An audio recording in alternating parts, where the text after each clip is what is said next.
방금 소개받은 한국해양과학기술원 연구전략실의 실장으로 일을 하고 있는 장덕희입니다. 제가 오늘 말씀드릴 부분은 해양바이오 강국도약을 위한 해양수도 부산의 도전과제라는 제목을 가지고 여러분을 만나게 되었습니다. 우리가 흔히 바이오 산업이라고 이야기를 하면요, 생물체가 가지고 있는 어떤 중요한 기능성들을 우리 몸속에 흡수시키기 위해서 여러 가지 과학기술적인 그런 방법들을 이용해서 인류가 필요로 하는 형태로 제품 형태로 만든 것들을 만드는 그런 산업을 보통 우리가 일반적으로 바이오 산업이라고 합니다. 바이오는 여러 가지로 분류할 수 있지만 그중에 레드 바이오와 화이트 바이오와 그린 바이오 세 가지 영역으로 나뉜다. 그러면 해양 바이오는 요즘에 어디에 속할까요? 레드 바이오와 화이트 바이오와 그린 바이오 세 가지 영역 안에 해양 바이오라고 하는 것이 동시에 들어갈 수 있습니다. 육상에서 생산하는 것들은 그냥 일반 바이오라고 보통 일컬어 이야기를 하고요. 해양 바이오라고 하는 것들은 바다에서 건진 것들을 가지고 뭔가를 만들어내는 것을 해양 바이오라고 이야기를 합니다. 이 해양 바이오 분야가 최근에 굉장히 많이 각광을 받고 있습니다. 우선 가장 중요한 거는요, 육상기원 신규 생명자원이 점차 줄어들고 있다는 부분이 가장 중요한 이유가 될 것 같습니다. 새롭게 뭔가 접근할 수 있는 소재들이 줄어든다는 겁니다. 그 FDA라는 기관에서 1827년부터 2021년까지 승인된 의약품의 숫자가 1817건입니다. 그중에 해양을 배경으로 한 소재를 가지고 만들어진 의약품은 7개밖에 없어요. 육상에서 할 수 있는 것들은 지금까지 대부분 다 한 번씩은 건드려 본 것이다. 반면에 해양 쪽에서 만들어진 것은 7개밖에는 되지 않아요. 그 얘기는 앞으로 할 게 많겠구나라는 것하고 똑같습니다. 그러면 왜 해양 만들어지지 못했을까요? 그거는 우리가 그동안 해양이라는 곳에 접근하기가 굉장히 어려웠기 때문에 그렇습니다. 최근에는 그동안 접근하기 어려웠던 해양 소재에 대한 접근이 가능해지고 해양 소재에 대한 가능성이 늘어나면서 해양 바이오에 대한 산업적 가치들이 지속적으로 좀 상승하고 있는 그런 추세에 있다라고 보시면 될 것 같습니다. 육상에서 사는 생명 자원보다 해양에서 사는 생명 자원이 훨씬 더 혹독한 환경 속에 살고 있고 그 혹독한 환경을 견뎌내기 위해서 진화를 하는 과정에서 여러 가지 기능성들을 획득합니다. 태동기 산업 특성이라고 하는 측면에서 보면 해양 바이오 산업은 각 국가마다 지금 다 비슷한 처지에 있다. 그래서 우리가 지금 조금만 더 노력을 한다면 충분히 다른 나라를 선도할 수 있는 그런 산업 영역이다라는 것을 의미하는 것이기도 합니다. 장밋빛 상황만 있는 것은 사실은 아니에요. 해양 바이오 산업이라고 하는 것이 지금 태동기 산업에 해당하기 때문에 굉장히 취약점들도 당연히 가지고 있습니다. 취약한 산업 환경이라고 하는 측면, 그 소규모 영세사업장 위주의 산업 환경이라는 측면에서 우리가 한계점을 가지고 있고요. 정부가 해양 바이오 산업이라고 하는 것을 육성하기 위해서 되게 많은 투자를 했지만 주로 이쪽은 대학과 연구소 중심으로 투자된 경향들이 좀 있습니다. 이것들을 기업을 연결하기 위한 그런 전략들이 사실은 그동안 좀 부족했던 것이 사실이에요. 해양 바이오에서 가장 큰 문제는 요겁니다. 산업 소재 확보하기 어렵다. 기업들도 마찬가지입니다. 소재만 대주면 얼마든지 생산할 수 있는 기업들이 부산에도 엄청나게 많이 있어요. 근데 소재를 적절하게 제공받지 못하기 때문에 생산을 못합니다. 부산에서 어묵 생산이 끊긴 적 혹시 들어보셨어요? 어묵을 생산하는 것에서 이익이 발생하기 때문에 어묵을 생산하는 소재를 제공하는 사람들이 그만큼 많다는 뜻입니다.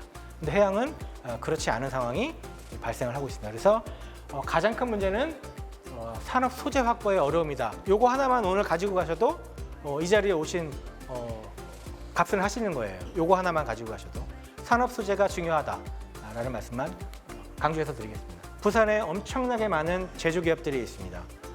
숫자를 셀 수도 없어요. 2,000개 정도가 지금 현재 운영 중입니다. 이 기업들은 기회가 되고 여건이 되면 얼마든지 해양 바이오 쪽에서 일을 할 수 있는 기업들이에요. 그래서 전반적으로 부산이 가지고 있는 잠재력은 굉장히 크다. 다만 아까 앞에서 보여드렸던 취약한 산업 환경과 산업계 연결 전략이 부족한 부분, 지역 해양 바이오 육성이 미흡한 부분은 여전히 동일하게 부산에서도 한계점으로 작용하는 부분이다. 저희가 항상 불가능한 것하고 어려운 것 두 개는 구분을 해야 됩니다.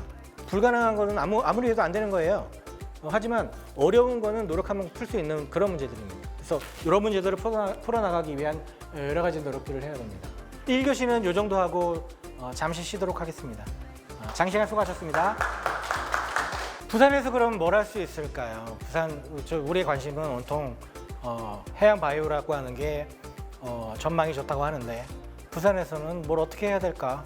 뭐 이런 쪽에 관심이 있는 분들이 많으실 거예요. 부산에는 해양 바이오 쪽 같은 경우에 이렇게 뭔가 리드할 수 있는 그런 기업들은 사실 없어요. 수산부산물 재활용 촉진에 관한 법률이라고 하는 것이 만들어지면서 어떤 일이 생겼냐면요. 그동안은 폐기물이었던 그런 부산물이 자원이 될 수 있는 그런 기회가 생겼어요.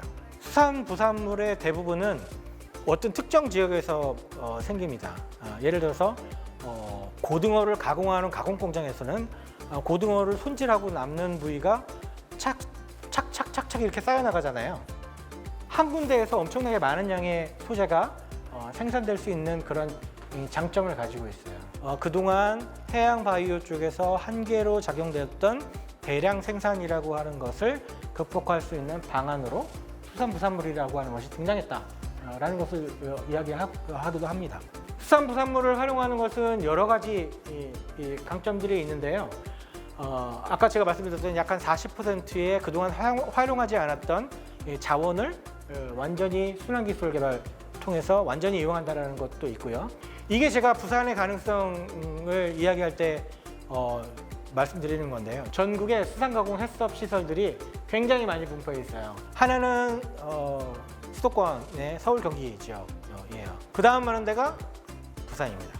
가공식품 공장이 이렇게 많다는 의미는 거기에서 매일매일 안정적으로 소재를 생산할 수 있다는 말하고 똑같습니다.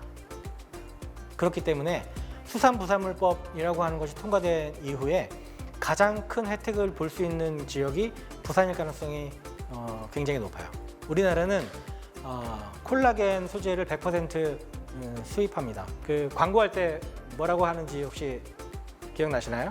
유럽의 신기술을 적용한 유럽의 기업을 통해 청정한 원료를 활용한 이라는 광고를 합니다. 이게 부산물을 사용해서 만든 제품입니다. 깨끗하게 만들었어요. 그러니까 제가 아까 말씀드렸잖아요.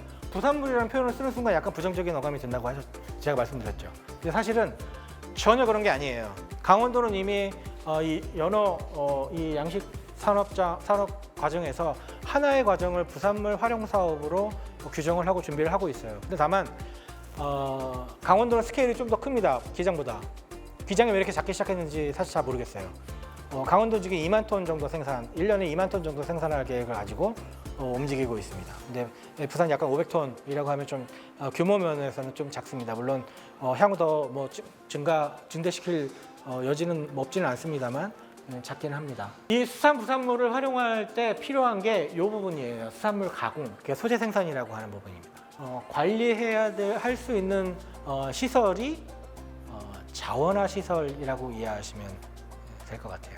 지금 현재 부산시에서 이 자원화 시설을 부산시에 유치하기 위해서 노력을 하고 있어요. 자원화 시설을 갖춰야만 부산 지역에 이미 있는 수산부산물 자원을 더 잘 활용할 수 있는 그런 기회가 생깁니다. 전 세계를 호령할 수 있는 수준의 어떤 바이오 산업 클러스터가 부산 지역에 조성될 수 있었으면 좋겠고요.